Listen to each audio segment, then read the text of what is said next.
comme il convient dans le Seigneur. Donc il y a une nouvelle manière de vivre avec son mari. 19. Marie, aimez vos femmes et ne vous aigrissez pas contre elles. Et ce matin, tu dois devenir une nouvelle créature, une nouvelle manière de fonctionner. On dit femme, soyez soumise. Que tu ne peux être soumise à ton mari que dans le cadre du mariage. On considère le mariage à partir de la dot. Quand vous êtes doté, vous êtes habilité à vivre ensemble. Alléluia. Maintenant, je ne comprends pas. Tu n'as pas marié la sœur.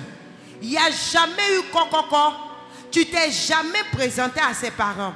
Tu n'as jamais rien fait. Mais tu veux qu'elle soit soumise. Dieu dit, femmes, soyez soumises à vos maris. Il a bien quadrillé. Alléluia. Il y a des choses qui ne peuvent que se faire dans le cadre du mariage. Alléluia. C'est pourquoi, sœur, il faut lui montrer les valeurs. C'est d'abord ça dans le cheminement. Les valeurs que le Saint-Esprit t'a accordées. L'humilité, le respect, la fidélité, la loyauté. Et quand il voit ces valeurs, il décide maintenant d'aller te marier. Et quand il te marie, il y a une autre soumission dans le mariage. Alléluia. Il n'y a pas de rebelles dans le mariage. Alléluia. Parce que là maintenant, vous vivez ensemble. C'est différent. C'est pourquoi la Bible même le dit, j'ai partagé le texte. 1 Timothée, Amen, 5, qui parle de l'homme n'a pas autorité sur son corps, mais c'est sa femme.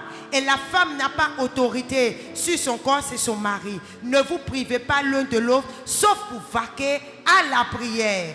C'est tellement clair. À l'église, il y a une manière de vivre l'amour. Le Seigneur dit, tu dois aimer ta femme jusqu'à te sacrifier pour elle. Alléluia.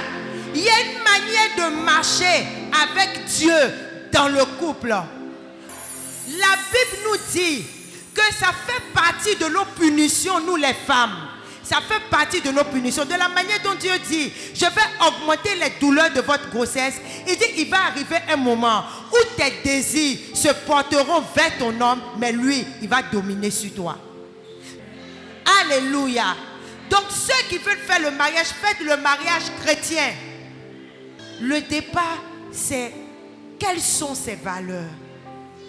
Il y a quoi dans son cœur? Vous allez voir, le Seigneur dit, fais tout avec bon cœur.